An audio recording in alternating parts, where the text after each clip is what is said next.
ഈ പാർട്ടി തിരിച്ചു വരികയോ ഈ പാർട്ടി ഇവിടെ നിലനിൽക്കുകയോ അതിന് ആശയപരമായ അടിത്തറ ഉണ്ടാവുകയോ ചെയ്യേണ്ടത് കേരളത്തിന്റെ ഇത്രയും കാലം കൊണ്ട് രൂപപ്പെട്ട രാഷ്ട്രീയ പരിസരത്തിന് ഏറ്റവും അത്യന്താപേക്ഷിതമാണ് എന്ന് തന്നെ വിചാരിക്കുന്ന ഒരാളാണ് ഞാൻ. സ്വാഭാവികമായും അതിൽ നിന്ന് തിരുത്തിന്റെയോ തിരിച്ചറിവിന്റെയോ ആയിട്ടുള്ള ചെറിയ ചെറിയ ചെറിയ അടയാളങ്ങളാണ് ഉണ്ടാകുന്നതെങ്കിലും അതിനെ വളരെ സ്വാഗതാർഹമായി കാണുന്ന ഒരാൾ കൂടിയാണ് ഞാൻ. ഇനി പാർട്ടി സെക്രട്ടറി പറഞ്ഞൊരു കാര്യം, ഞാൻ മുൻകൈ എടുക്കണം എന്ന്. ആരെക്കുറിച്ചാണ് അത്? പാർട്ടി സംസ്ഥാന സെക്രട്ടറിയെ കുറിച്ചാണ്. ഈ ഞാൻ അത്ഭുതത്തോടു കൂടി ആലോചിക്കുന്ന ഒരു MA ബേബി ഉണ്ട്. അത് ഈ തിരുവാതിരപ്പാട്ടുണ്ടല്ലോ, ഇന്ന് ഈ പാർട്ടി ലോകമെങ്ങും ശോഭിച്ചിടാൻ കാരണമാകും. കാരണഭൂതൻ പിണറായി വിജയൻ എന്ന സഖാവ് മാത്രം.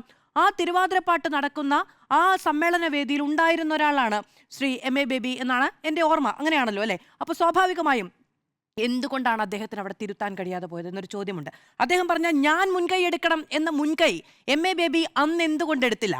അല്ലെങ്കിൽ അതിനുശേഷം പാർട്ടിയുടെ വിവിധ യോഗങ്ങളിൽ എടുത്തില്ല?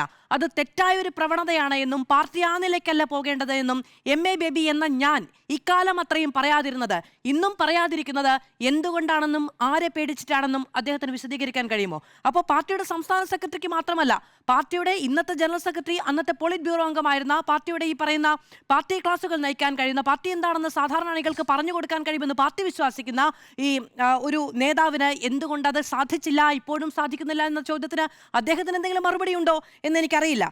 ഇനി പാർട്ടി സെക്രട്ടറിയുടെ ഭാര്യയ്ക്ക് അവിടെ സീറ്റ് കൊടുത്തു എന്നുള്ളതായിരുന്നല്ലോ വിമർശനം. അപ്പോൾ PK ശ്യാമളയെ അങ്ങനെ ഭാര്യയായി കാണേണ്ടുന്ന ഒരാളല്ല. അവർക്ക് പാർട്ടി പ്രവർത്തന പരിചയമുണ്ട്, അവർക്ക് പാർട്ടി ഘടകങ്ങളിൽ പ്രവർത്തിക്കുകയും അധികാരത്തിലിരിക്കുകയും ചെയ്ത പരിചയമുണ്ട്, ഒക്കെ ശരിയാണ്. പക്ഷേ ഇന്ന് പാർട്ടി സെക്രട്ടറി പറയുന്നത് എന്താ? അങ്ങനെ ഒരു വിമർശനം ബൂർഷ്വാ മാധ്യമങ്ങൾ ഉന്നയിക്കുമെന്ന് കാണുകയാണെങ്കിൽ ഞാൻ അതിൽ നിന്ന് പിന്മാറണമെന്ന് പറയുന്നു.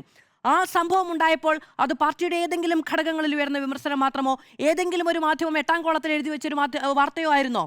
ആ സംഭവം ഉണ്ടായപ്പോൾ ആ തിരഞ്ഞെടുപ്പ് കാലത്ത് കേരളം അത് ഏറ്റവും കൂടുതൽ ചർച്ച ചെയ്തപ്പോൾ ഈ പാർട്ടി ജനറൽ സെക്രട്ടറി എവിടെയായിരുന്നു? അദ്ദേഹത്തിന് അതിലൊരു സ്റ്റേ ഉണ്ടായിരുന്നില്ലേ? അദ്ദേഹത്തിന്റെ വാക്കിന് ഈ പാർട്ടിയിൽ ഒരു വിലയില്ലേ? അങ്ങനെ പിൻവാങ്ങണമെന്ന് എന്തുകൊണ്ടാണ് സംസ്ഥാന നേതൃത്വത്തിലോ ദേശീയ നേതൃത്വത്തിലോ ചർച്ചയാകാതിരുന്നത്? ആ സ്ഥാനാർത്ഥിത്വത്തെക്കുറിച്ച് പാർട്ടി തിരുത്താതിരുന്നത് എന്തുകൊണ്ടാണ്? അപ്പൊ ഈ നേതാക്കൾക്ക് ആർക്കും തിരഞ്ഞെടുപ്പ് തോൽവിയുടെ പശ്ചാത്തലത്തിൽ അല്ലെങ്കിൽ ഇങ്ങനെ ഒരു പാർട്ടി ബോധം അല്ലെങ്കിൽ ഇടതു കാഴ്ചപ്പാട് സ്വന്തമായി ഉണ്ടെന്നോ അല്ലെങ്കിൽ മറ്റുള്ളവർക്കുണ്ടാകണമെന്നോ നിഷ്കർഷിക്കാൻ കഴിയാത്തൊരു സാഹചര്യത്തിലേക്ക് 10 വർഷത്തിനിടയിൽ പാർട്ടി മാറിപ്പോയിരുന്നു. ശരി, തോറ്റു. ഇനിയിപ്പോൾ നിങ്ങൾ അതുകൊണ്ട് തോറ്റില്ലേ, നിങ്ങൾ ഇതുകൊണ്ട് തോറ്റില്ലേ എന്ന് കുത്തി ചോദിക്കുന്നതിൽ കാര്യമൊന്നുമില്ല എന്ന് ഞാൻ നേരത്തെയും ചർച്ചയിൽ പറഞ്ഞു. പക്ഷെ തിരുത്താൻ തയ്യാറാകുന്നുവെങ്കിൽ മാത്രം, അല്ല എങ്കിൽ പിന്നെ ഇതിൽ കാര്യമില്ല എന്നതും കൂടി പ്രധാനമാണ് എന്നാണ് ഞാൻ വിചാരിക്കുന്നത്. EMSന്റെ ലോകം എന്ന് പറയുന്നത് ഇന്റർനാഷണൽ സെമിനാർ ഒരു തിരുത്തിന്റെ ലോകമായി മാറുന്നുണ്ടെങ്കിൽ സ്വാഗതാർഹമാണ് എന്നുകൂടിയാണ് ഞാൻ വിചാരിക്കുന്നത്.